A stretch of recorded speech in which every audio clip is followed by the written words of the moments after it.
एक बात ध्यान देना चाहिए कि भगवान ने जो रासलीला की है, ये वो भगवान है जो गोवर्धन को एक उंगली पर 7 दिन तक धारण किए रहे। जिन भगवान ने रासलीला की है, ये वो भगवान है जिन्होंने 101 सिर वाले कालिए नाग के ऊपर महाराज नृत्य किया है। ये वो भगवान हैं जो वरुण लोक में जाते हैं और वरुण देव जिनकी पूजा करते हैं, नंद बाबा जिसके साक्षी हैं। ये केवल नचनिया समझ करके कोई कहे कि हम भी रासलीला करेंगे जैसे उन्होंने किया। यदि रासलीला करने की इच्छा हो तो 101 सिर वाले सर्प को तो छोड़ो, एक ही सर्प को पकड़कर बता दो। तो महाराज ये समय आया, भगवान पिता रात्रि शरदोत्फुल्ल मल्लिका वीक्षरन्तुं मनश्चक्रे योग मायामुपाश्रितः। भगवान ने देखा रात्रि, ये बहुवचन है महाराज, कई रात्रियां मिल चुकी हैं। पूर्णिमा की रात है और महाराज मल्लिका जैसे पुष्प खिले हुए हैं और ऐसे वातावरण को देख करके वीक्षरन्तुं मनश्चक्रे, भगवान ने मन बनाया जैसे लोग मूड बनाते हैं। योग माया का आश्रय लिया है महाराज। योग माया का कार्य क्या है कि भगवान रात को वन में हैं, वृंदावन में हैं, नंद और यशोदा को कन्हैया वहां दिख रहे हैं। भगवान के समीप गोपियां आएंगी किंतु अपने पतियों के समीप गोपियां दिख रही हैं। यह योग माया का कार्य है महाराज। भगवान ने वंशी पर क्लीं बीज को रख करके बजाया है महाराज। निशम्य गीतम तदनंगवर्धनम ब्रजस्त्रियः कृष्ण गृहीत मानसाः। अनंगवर्धन गीत है। अनंग का अर्थ लोग समझते हैं काम, यहां अनंग का अर्थ काम नहीं है महाराज। हमें वेदांत में जाना चाहिए और पूज्यपाद गोस्वामी जी के मानस पर ध्यान देना चाहिए। भगवान के लिए कहा गया, अपाणिपादो जवनो गृहीता पश्यत्य चक्षुः सशृणोत्य कर्णः विनुपगशलय सुनय विनुकाना कर विनु कर्म करे विधिनाना आनन रहित सकल रस भोगी बिनु बानी बकता बड़ जोगी। यह है गोस्वामी तुलसीदास जी महाराज के द्वारा उपनिषद के पूर्वोक्त अंश की व्याख्या। अपाणिपाद है, भगवान के चरण नहीं है, भगवान के हाथ नहीं है, किंतु तीव्र गति से चलते हैं और ग्रहण करते हैं। पश्यत्य चक्षुः सशृणोत्य कर्णः, बिना आंख के देखते हैं, बिना कान के सुनते हैं। तो कान, आंख, हाथ, पैर अंग ही तो है महाराज। तो ना संत अंगान यश सह अनंगा, जिसके ये लौकिक अंग नहीं है जैसे अपने लोगों के हैं, ऐसे है अनंग अर्थात भगवान श्री कृष्ण। और इसीलिए क्लीं बीज जो है गोपाल मंत्र में है महाराज आरंभ में। और काम का बीज भी मानते हैं, ठीक है, किंतु भगवान मनमथ के मनमथ हैं, साक्षात मनमथ मनमथा, परम मनमथ तो भगवान हैं। इसलिए भगवान की ओर आकृष्ट करने वाला महाराज ध्वनि निकाला भगवान ने। और महाराज स्त्रियां आई हैं, कोई ब्लाउज पहन रही थी, ब्लाउज हाथ में लेकर चली, कोई पेटीकोट पहन रही थी, पेटीकोट लेकर चली, कोई बच्चे को दूध पिला रही थी, बच्चे को छोड़कर चली, कोई गाय दूह रही थी, महाराज गाय को छोड़कर चली। योग माया के कारण सब अपने अपने पतियों के और बच्चों के पास दिख रही हैं। नहीं तो महाराज लठ लेकर पीछे पड़ जाते, रासलीला बाद में होती, लठ लीला पहले शुरू हो जाती। अब महाराज भगवान के समीप पहुंची, भगवान ने अनेक प्रकार से समझाया और अंत में महाराज रास आरंभ हुआ। यहां पर श्री राधा जी हैं, भगवान सभी के साथ समान रूप से क्रीड़ा कर रहे हैं। इसे हल्लीसक नृत्य कहते हैं। तो महाराज श्री जी को मान हुआ कि हमको सभी गोपियों जैसे समझ रहे हैं, और अन्य गोपियों को अभिमान हुआ। अब अन्य गोपियों के अभिमान को और श्री राधा जी के मान का प्रशमन करना है, उसे दूर करना है। इसलिए श्री सुखदेव जी कहते हैं तौसाम तत्सौभगमदम वीक्षमानं च केशवः प्रशमाय प्रसादाय तत्रैवान्तरधीयत। केशव भगवान का नाम यहाँ केशव महाराज, कृष्ण नहीं है।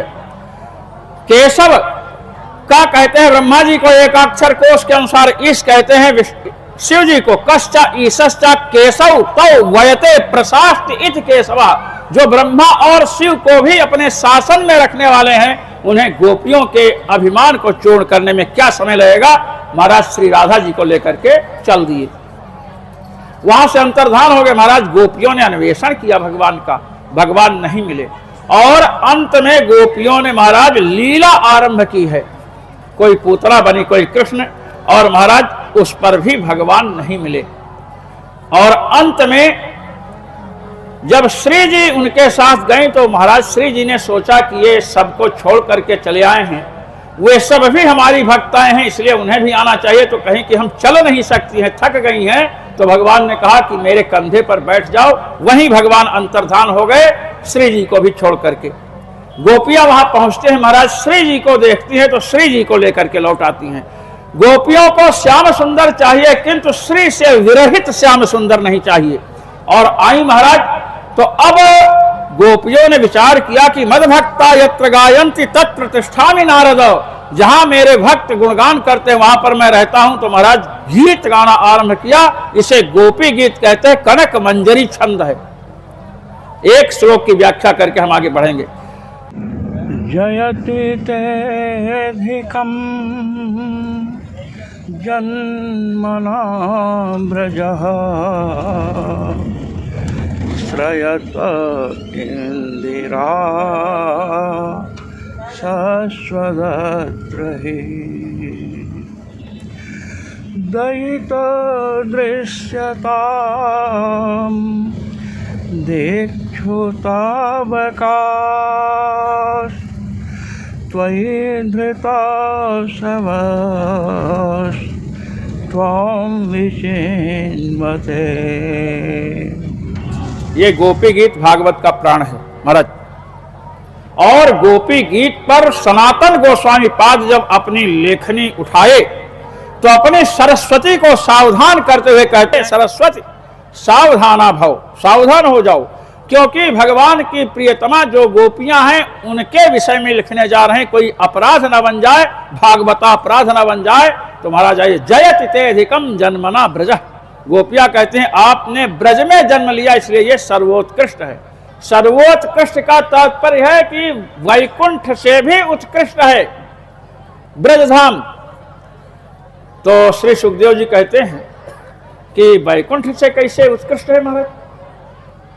कहते कि सुनिए, वैकुंठ में श्री जी सर्वेश्वरी हैं। श्री जी के कृपा कटाक्ष से ही भक्तों को कैंकर्य मिलता है। जिससे कृपा कटाक्ष हट जाए महाराज उसका कैंकर छिन जाएगा। और यहां पर श्री जी आकर के गोपियों के कृपा कटाक्ष की प्रतीक्षा करती हैं कि किसी गोपी की कृपा हो जाए तो महाराज श्याम सुंदर की एक सेवा मिल जाए, मेरे प्रियतम की सेवा मिल जाए। इसलिए कहते श्रयत इंदिरा सस्वदत्र ही। इंदिरा लोक माता मां क्षीरोद तनयारमा। इंदिरा श्री लक्ष्मी जी का वाचक है महाराज। श्रयते आत्मने पद की क्रिया है। आत्मने पद की क्रिया वहां होती है जहां कर्तृगामी क्रियाफल होता है, कर्ता को फल मिलता है। ब्रजवास का फल श्री जी स्वयं चाहती हैं भगवत कैंकर्य रूप में। इसलिए ये ब्रज क्या है महाराज, वैकुंठ से भी अधिक उत्कृष्ट हो चुका है, क्योंकि वैकुंठ को छोड़ करके श्री जी पधारी। अब महाराज जब वैकुंठ में श्री जी न रहें और श्रीपति न रहे तो वैकुंठ की महिमा तो कम हो ही जाएगी। अब कहते हैं, गोपियां कह रही हैं भगवान से, दयित दृश्यताम, दयित प्रियतम, हे प्रियतम देखो आपकी जो हम लोग हैं आपको दिशाओं में खोज रही हैं। भगवान ने कहा कि तुम लोग यदि हमारी प्रियतमाएं हो तो हमारे प्रेमी थे महाराज दशरथ, उन्होंने हमारे वियोग में अपने प्राणों का परित्याग कर दिया। तुम लोग प्राण क्यों नहीं छोड़ देती हो? प्राण छोड़ दो तो हम समझे प्रेमी हो। तो गोपियां क्या उत्तर देती हैं? त्वयि धृता सवस त्वाम विचिन्मते। महाराज दशरथ चक्रवर्ती सम्राट थे महाराज, सब लोग उनके वश में रहते थे, उनका प्राण भी उनके वश में था, उन्होंने छोड़ दिया, किंतु हम लोगों का प्राण तो आप में बस रहा है। त्वयि धृता सवः, हमारे प्राण आप में बसते हैं, हमारे अधीन नहीं है, इसलिए हम अपने प्राणों का परित्याग नहीं कर सकती हैं। इस प्रकार महाराज गोपियों ने अनेक प्रकार से भगवान को कपटी तक कह दिया। महाराज बहुत बड़े कपटी हो। भगवान महाराज प्रकट नहीं हुए। मन भक्ता यत्र गायन्ते तत्र तिष्ठामि नारद, जहां मेरे भक्त गान करते हैं वहां मैं रहता हूं। भगवान नहीं प्रकट हुए महाराज, भगवान वहां पर हैं, प्रकट नहीं हो रहे हैं। अंत में गोपियों ने रोना शुरू किया महाराज, रुदन। भगवान सब कुछ देख सकते हैं, भक्तों के आंखों में आंसू नहीं देख सकते हैं। तो महाराज जब रोना शुरू की तो श्री सुखदेव जी ने गोपियों का पक्ष लिया है महाराज। इति गोप्यः प्रगायन्त्यः प्रलपन्त्यश्च चित्रधा रुरुदुः सुस्वरं राजन् कृष्ण दर्शन लालसाः। रुरुदुः सुस्वरम, सुस्वर रो रही, टीपू गो नहीं चल रहा। कहते हैं कृष्ण दर्शन लालसा, कृष्ण दर्शन की लालसा मूर्तिमती होकर के गोपियों के रूप में रुदन कर रही। अब महाराज भगवान से रहा नहीं गया और भगवान उनके मध्य में प्रकट हो रहे हैं। तौसामाविरभूच्छौरिः स्मयमानमुखाम्बुजः पीताम्बरधरः स्रग्वी साक्षान्मन्मथ मन्मथः।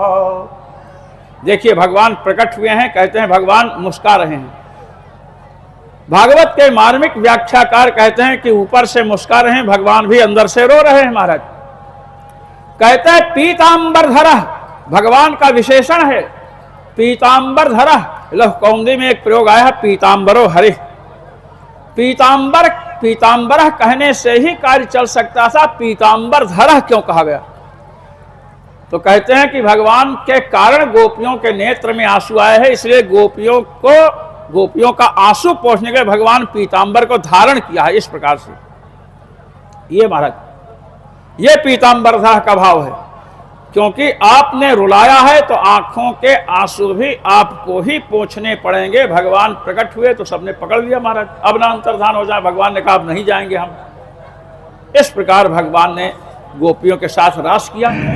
यह रासलीला हृदय के काम क्रोध लोभादि शत्रुओं पर विजय प्राप्त करने के लिए मननीय है, करणीय नहीं। महाराज ये रास पंचाध्यायी जो है अत्यंत महत्वपूर्ण है और इस पर श्री परीक्षित जी ने एक प्रश्न किया, क्योंकि राजा है महाराज। राजा परीक्षित ने कहा कि दूसरे की स्त्रियों के साथ रमण करना ये क्या है?